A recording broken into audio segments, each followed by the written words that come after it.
Hi guys, it's Michaela and welcome back to my channel and welcome to my makeup monthly for the month of June. If you are new to my channel, my makeup monthlies basically at the end of every month I go through everything I picked up, stuff I got my Boxycharm, stuff I bought myself, anything, if I was gifted something I will incorporate that, and I also go over any empties that I may have.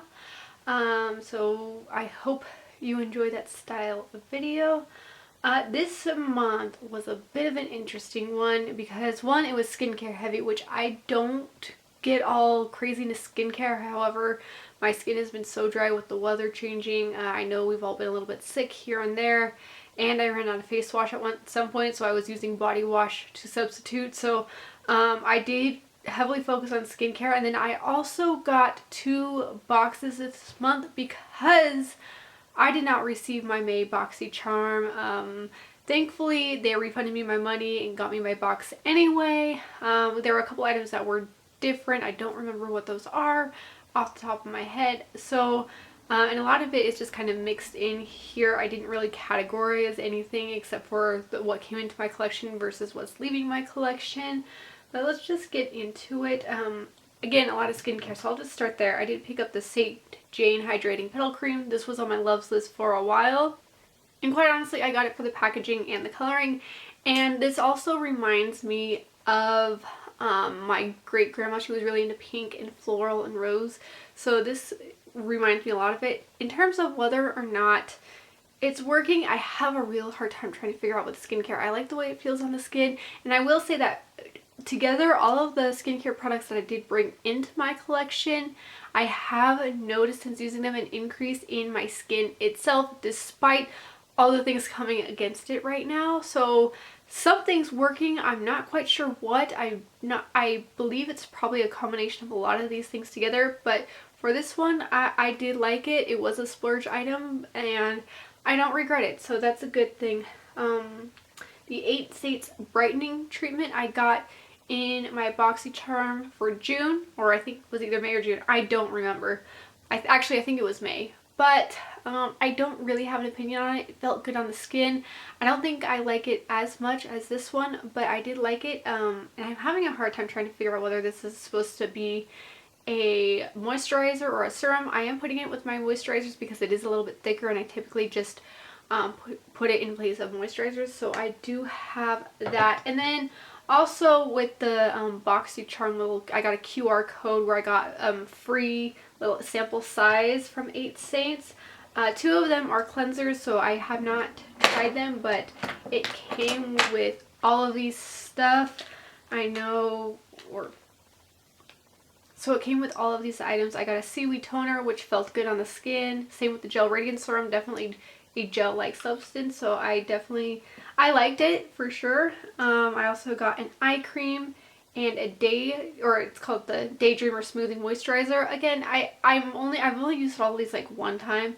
So far, I like the way they feel, but I can't give an honest opinion on them. And then I also have the Cloud Whip C cream and the Seeking C Vitamin C serum. Again, I like how everything feels on the skin. I just wish I knew whether or not I really liked it, but some sort of combination with all this stuff was working for my skin. But that's almost all the new skincare items. I got also the J.Lo Beauty came in June's Boxycharm. It's the that J.Lo Glow Serum. I feel very prestige with this. It feels very high quality, and on the skin I liked it, and something in me tells me this has a lot to do with how my skin's doing better, considering all the things going against my skin at the moment. So yeah, I feel very luxurious when I use this. I'm having a lot of fun with this one. And then I have 2 lip masks. One came in a Sephora order with with the St. Jane Beauty Moisturizer, and one came in a Boxycharm. The Laneige Lip Mask. I've been wanting to try it for a while and I am very underwhelmed with it. I don't really like it. It doesn't do a whole lot for my lips. I've heard great things about them. Unfortunately, it's not doing anything for me. Now, the Aceology Berry Lip Overnight Mask, I'm loving. It works great. I love using it. I'm excited when I use it, and it is working. And skincare wise, I feel like lips is one thing I do know off the bat whether or not I love, because either my lips are hydrated after putting it on and letting it sink in, or they're not. This one I got the feeling of hydration. This one, it just kind of sat on top of the lips. So a little bit disappointed, but that's okay. And then in my Boxycharm, either for May or June, I don't remember, Dr. Brandt Luminizer Primer.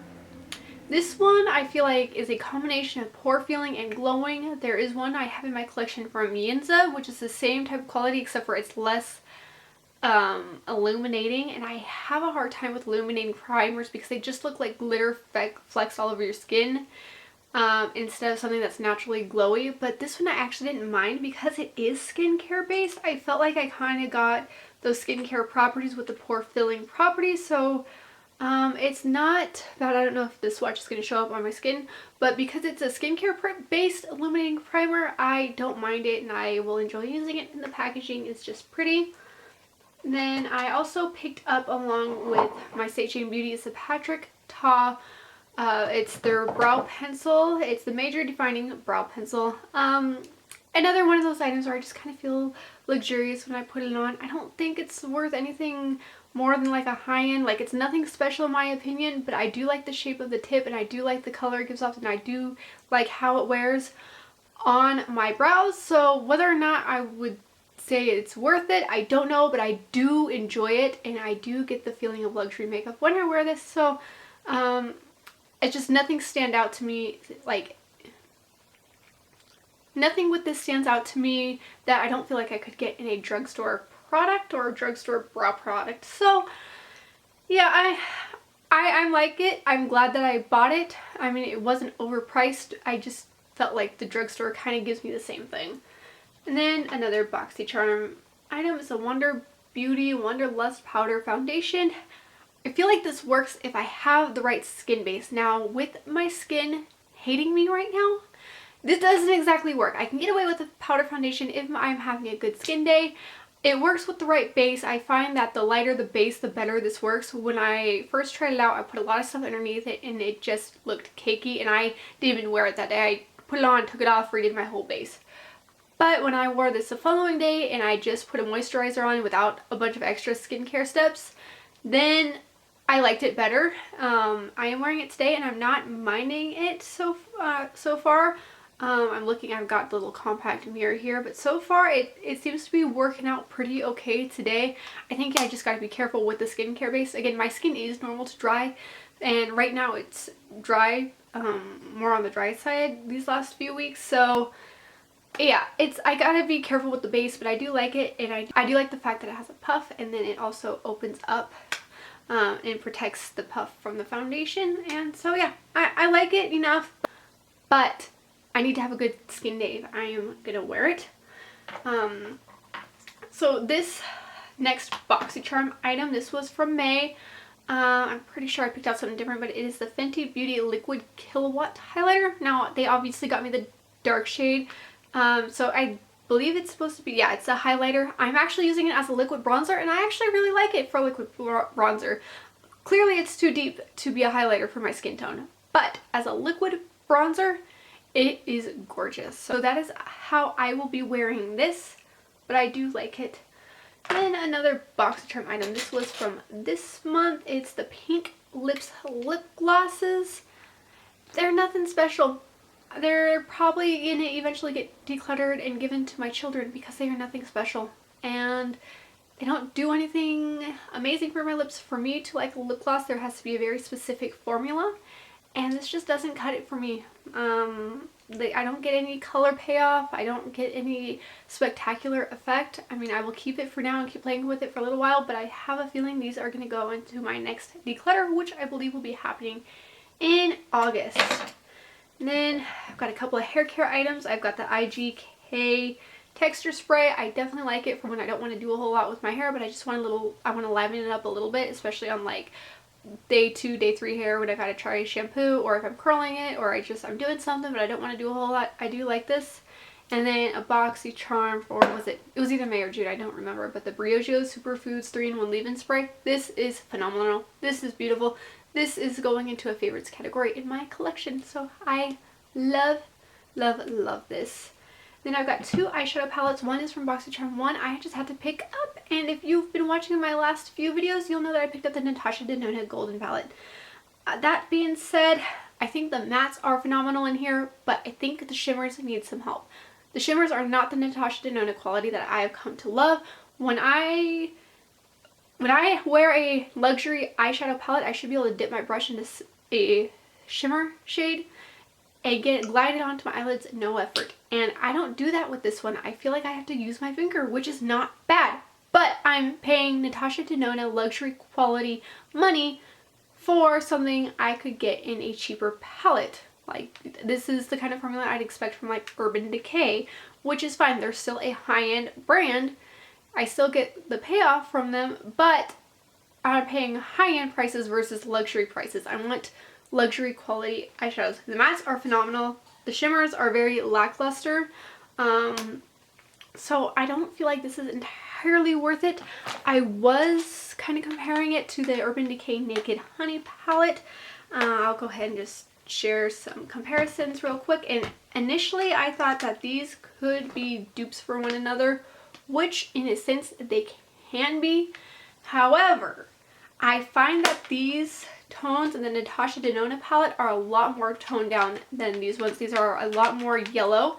And then I've actually also been playing around with the Urban Decay Naked Reloaded palette. I just had it in my normal weekly shop my stashes for the last 3 weeks. And I feel like the tones in here are a lot more similar to these ones, especially the matte shades.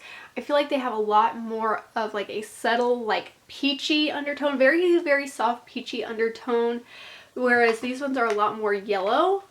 So I'm surprised at how similar this palette was to these two. I actually feel like if these two eyeshadow palettes had a baby, it would be the Natasha Denona Golden palette. So I'm not saying I hate it. I do absolutely love this palette, but the shimmers are not the Natasha Denona quality that I have learned to love. And then this last item that I got from Boxycharm, I only played with these eyeshadows a couple of times, so I can't really give an honest opinion, but it is the Ciate London I Am a Woman, What's Your Superpower Volume 2 palette. The shades are pretty. I only played with like these 4 shadows here, and I love them. They were so beautiful. I wish I would have gotten a chance to play with the rest of the shades before I put this in this video. I will eventually play with them, just not at the moment. But from the 4 shades that I used, I loved the look I created, and I'm excited to create more looks with this palette. Last but not least, I have 2 empties. One of them being the last face cleanser that I had before I had to go buy a new one, and I went like 3 weeks without one. So hence one of the reasons why my skin's not doing too hot right now. But this, I think I just got it with like a gift with purchase, some kind of sample set somewhere, I don't remember. But it's a Boschia Purifying Cleansing Gel. It did what I needed to do. Again, it's skincare. I don't know whether it was a favorite or not. I wouldn't go and buy a high-end version, but I liked it. It was good. And then another sample, Sephora sample thing I got this a while ago. It's the Ouai, O-U-I-A-I. I don't know how to pronounce this brand, but it's the wave spray. It worked. It did what I needed to do. I'd spray it when my hair I would spray it in my hair when it was wet, let it air dry, and it was fine. I might eventually pick up a full size of this if I can find it on sale, but I liked it. Anyway, yeah, that's everything from this month. It was a big month, again, heavy on skincare. I liked the majority of the things I got. Some of them I would consider favorites, some of them a little bit more lackluster. But I really did enjoy this month, and I enjoyed playing with 2 Boxycharms. As much as I wish I would have gotten my May Boxycharm on in time, I liked how they reimbursed me. They gave me a free box on top of store credit, on top of they called it, I don't remember what they called it, but they gave me my box anyway. And then I almost forgot, but I did get the Laura Mercier Translucent Pure Setting Spray. I just bought this with some store credit from Boxycharm. It's been on my love list for a very long time now, and I'm glad I got it at their prices. And I don't know, I sprayed this in store, tested it out in store, and I seem to love it, but now that I have it, I'm not sure if it's like the difference between getting it from Boxycharm or getting it from like Ulta or Sephora versus, I don't know, but I'm not as thrilled with it as I thought it was. I feel like the sprayer's off. Maybe I just got a dud sprayer, but I feel like the sprayer's off. It's not as even as the spray. I mean, it's not bad. I don't hate it. I'm just a little disappointed. I will use it in its entirety. I like it enough to keep it, but again, I don't know if it has to do with the fact that I got it from the Boxycharm store versus Ulta or Sephora, or if it's truly just the way that this is. I'm kind of on the fence as to which one I believe, but overall, not bad. Not a favorite. I will use it, but I probably won't repurchase it. But I am glad that I was able to get this spray at the Boxycharm prices. They are worth it. If you can get on their website, find something, like I'll go through, I'm starting to go through more and more, like if it's on my wish list and I can find it at that price, I'll go ahead and pick it up. But yeah, so I am overall, I'm okay with it. Anyway, again, that is everything. If you are new here, welcome to my channel. I do videos focusing on beauty and lifestyle, and my goal on this platform is to share my love for beauty as well as my love for Jesus Christ as my Lord and Savior. So if that's what you're into, hit that subscribe button, and if not, but you still want to stick around, hit that subscribe button, and I will see you in the next one. Bye guys.